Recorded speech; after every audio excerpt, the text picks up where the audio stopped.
This week, we explore the little town of Toa Baja on the northern coast of Puerto Rico. Toa Baja was founded in 1745 north of Toa Alta en Bayamón, east of Dorado, and west of Cataño. The river that goes through Toa Baja and its neighboring town of Toa Alta was called Toa by Puerto Rico's original settlers, the Taínos. The word Toa means mother in Taíno, and it illustrates their belief that humans belong to the earth and not the other way around. In this program, we'll explore the Toa Baja City Hall, the beautiful Virgilio Dávila Square, San Pedro Apóstol Parish that looks away from the main square, Punta Salinas Public Beach, and the Isla De Cabras area that comprises Fort San Juan de la Cruz, better known as El Cañuelo, the Isla De Cabras Recreational area, and even an old leper asylum that offers a singular view of Fort San Felipe del Morro in Old San Juan. All that and more in our next episode.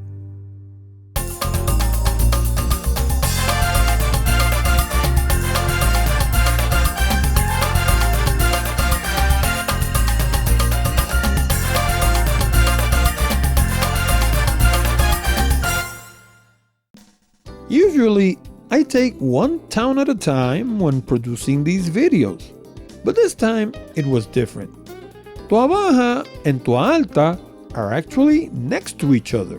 In fact, they sit next to the same river. The Toa that borders both towns is actually known today as La Plata River, and it actually goes through Calley, Ay Bonito, Barranquitas, Coamo, Comerío, Naranjito, Sidra, Dorado, and Bayamón as well.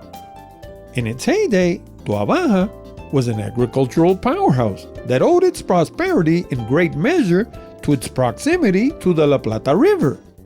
But too much of a good thing can actually be bad for you. Many people visit Toa Baja and ask themselves why the church is looking away from the main square. In Spanish colonial times, the church was regularly on the east side of the square and City Hall was somewhere on the opposite side. So why the screw-up? Well, it's not a screw-up. It actually has to do with the river. The original town followed the Spanish tradition, which actually has its origins in the Constantine Roman Empire. However, sometime around the 1840s, the townspeople got tired of the continuous flooding caused by the La Plata River and moved the entire town east of the Catholic Church.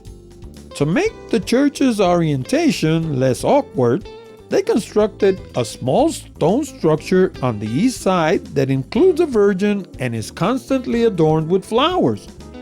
My wife and I visited Toa Baja on July 21st, 2023, after exploring the neighboring town of Toa Alta. Sadly, like in Toa Alta, the church was closed. However, unlike Toa Alta, we were able to see the interior the following Sunday. More on that in a minute. As we left the San Pedro Apóstol Parish, we walked across the Virgilio Dávila Square towards City Hall. Virgilio Dávila was a poet, educator, politician, and businessman born in Toa Baja during the mid-19th century. It's a huge square with ample sitting space, clean, well-kept, and with hardly enough trees. It's also devoid of a centerpiece. A water fountain would do the trick.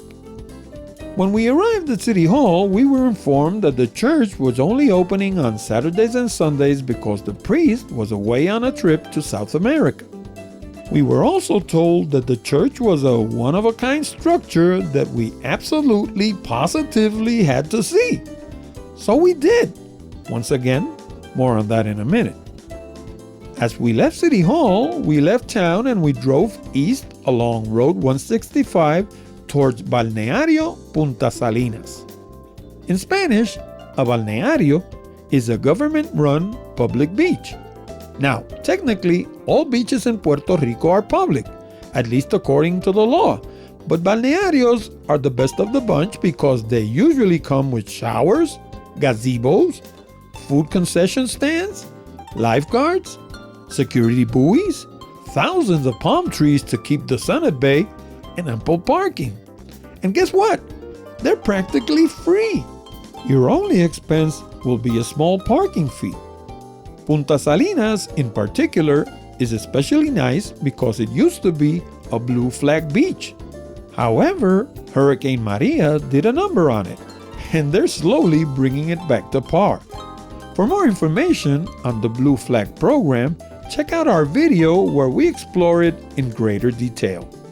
From Punta Salinas, we moved east to the Isla De Cabras area, Goat Island in the King's English. Isla De Cabras is a small islet connected to the main island by a man-made stretch of land. I was unable to find any evidence that there were ever any goats on the islet either. However, during Spanish colonial times, it was instrumental in the defense of the island's capital. As you enter the Isla De Cabras area, the first thing you'll see on your right is Fort San Juan de la Cruz, better known among the locals as El Cañuelo. This fort was built to guard the entrance to San Juan Bay on the east side and the Bayamón River Delta on the west. Originally, it was entirely surrounded by water to make it even less accessible. If you'd like to learn everything about this intricate defense system, I have another video titled El Morro, the Caribbean's greatest fort, where I explore it in great detail.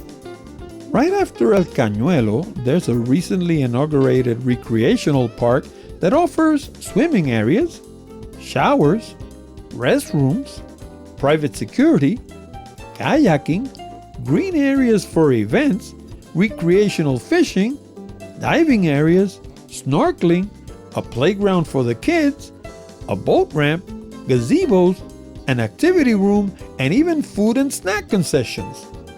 Finally, towards the northern shore of the islet, you'll find the ruins of the old Leper Colony. There isn't much left of the original facilities, but let me let you in on a little secret. This is actually the best place to observe La Marea de los Muertos, or Tide of the Dead, every month of November. The images you're watching were actually shot on November the 2nd, which is the actual Day of the Dead. The current is so strong that the waves crash tens of feet into the air. From Isla De Cabras, my wife and I drove back to San Juan following PR 165 and PR 22 back to the Minillas Tunnel. The following Sunday, we returned to Toa Baja just to see the interior of the San Pedro Apóstol Parish. My idea was to drive along PR 165 and show you the entire coast until we reached the road towards the small town of Toa Baja, but there was a bicycle race taking place and we were forced to take a detour. When we arrived at the San Pedro Apóstol Parish, it was closed. Shortly after, a lady opened the temple a few minutes before Mass so we could see the interior. And let me tell you, the wait was worth it. The temple is simply one of a kind. The interior is in its original brick with arches and hardwood beams. The look is austere but elegant, with that old world charm that you no longer see in modern churches. There's nothing luxurious about this temple, and yet it has a charm all its own. And then there's the altar, which is carved in Baroque silver and has been part of the temple from the very day it opened to the public. After leaving San Pedro Apóstol Parish, we drove south on PR 165, connected to PR 22 going east, and followed it until we reached the Minillas Tunnel in San Juan. And talking about San Juan, if you're planning to visit the old city, save yourself the hassle of traditional city tours. They're expensive, and you'll be herded along with people that won't necessarily share your interests. Instead, order the Old San Juan Walking Tour. It's packed with useful information about all the main attractions, as well as every GPS coordinate and 2 hours of exclusive online video. That way, you'll be able to visit before you visit and hit the ground running when you arrive in the old city. See you next time.